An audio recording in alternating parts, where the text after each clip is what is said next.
భాస్కర్ రాయని వారు లలితాదేవి ఉపాసన చేస్తుంటే వాడు కృష్ణానది గమనాన్నే మార్చారు తల్లి కోసం మార్చారు. ఆయన ఏం చేసేవారు? పూజ మామూలుగానే చేసేవారు. బాలాత్రిపుర ఉపాసకులు ఉన్నారు చూడండి, ఇంకోళ్ళు ఆయన చేంబోలో ఒకళ్ళు ఉన్నారు,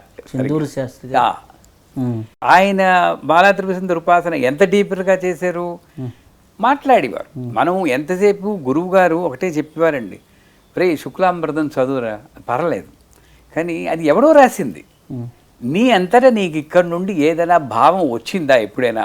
ఓ శ్లోకం చెప్పావా, ఓ గీతం చెప్పావా, ఓ స్తోత్రం చెప్పావా, చెప్పు అని సొంతంగా చెప్పు, అందుకు కావాలంటే నువ్వు మాట్లాడాలి అని చెప్పారు.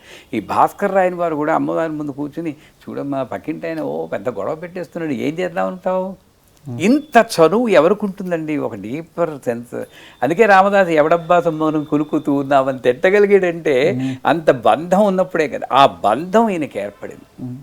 ఆయన అమ్మవారు గుడి కట్టించమంటే సాధారణంగా మహాప్రసాదం అంటారు, కానీ నేనెక్కడ కట్టించినే బాబు, నాకు 3 కూతుళ్ళు, ఇంకా పెళ్ళి అవ్వలేదు, నన్ను వదులు, నువ్వు కట్టించలేని నేనన్నా. 4 భాగాలు చేసి నాకో భాగం ఆస్తిని, అప్పుడు కట్టగలవు. అలాగా ఆస్తిని 4 భాగాలు చేసి 4వ భాగం ఆయన పక్కన పెట్టుకుని ప్రహ్లాద మండపంలో దేవీ యాగం అని చేశారు.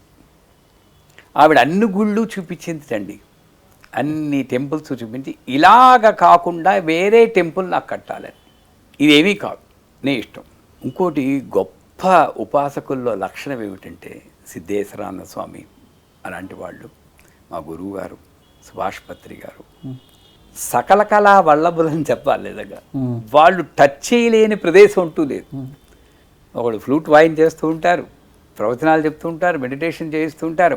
ఈయన మా గురువు గారు civil engineering, electrical engineering, plumbing అన్నీ ఆయనే చేసుకున్నాడు, డిజైన్ ఆయన చేసుకున్నాడు. అన్నీ చేసి అప్పుడు వారి పుట్రేవు సోదరులు ఇచ్చినటువంటి భూమిలో అమ్మవారి అనుజ్ఞతోటి అక్కడ కూడా మళ్ళీ సైంటిస్ట్ అవడం వల్ల ఇక్కడే ఎందుకు కట్టాలి, నేను కట్టను, నేనేదో ఋషికొండ అటుపక్క కట్టాలని, ఇక్కడే ఎందుకు కట్టాలో నిదర్శనం చెప్పంటే, రోజు ఆదివారం ఒక అవంతి గరేలి ఉండేది ఆయనకి.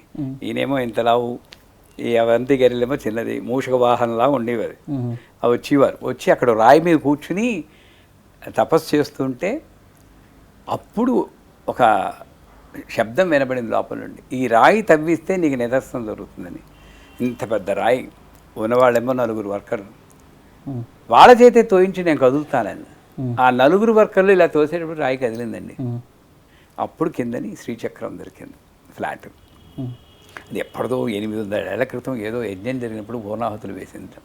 అక్కడి నుండి ఇంకా వెనక్కి తిరిగి చూసుకోలేదు. ఆ శ్రీచక్ర ప్రతిష్ఠ చేసి సహస్రాక్షి ఆలయాన్ని, ఇప్పటికీ ప్రపంచంలోకెల్లా గొప్ప ఆలయం, శ్రీవిద్య పరంగా చూస్తే నాకు మా గురువుగారు కట్టినందువల్ల వ్యామోహం అవ్వచ్చు అనుకోండి. ఎందుకంటే నిలువెత్తి విగ్రహాలు, శ్రీచక్రంలో 102 మంది దేవతలు ఉన్నారు. ఆ 102 మంది దేవతలకి మనుష్యత్తు రూపంలో కల్పించి, ఆ రూపాలు కూడా ఎలాగా అనంగ కుసుమ, అనంగ మేకల, అనిమా సిద్ధి అంటే ఎక్కడ ఆగమశాస్త్రంలో లేదు.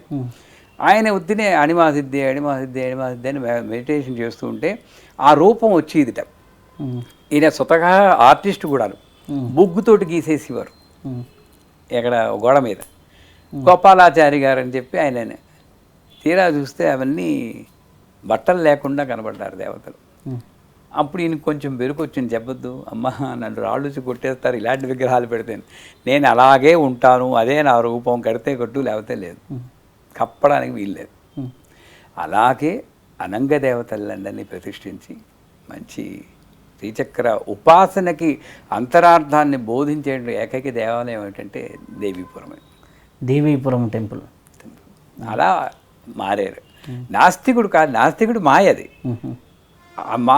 మామూలుగా ఆస్తికుడైతే మామూలు పూజలు చేసుకునేమో, ఆ నాస్తికుడు ఆస్తికుడిగా మారినప్పుడు ఇంత వోల్కానిక్ ఎరప్షన్లా జరిగింది జ్ఞానం.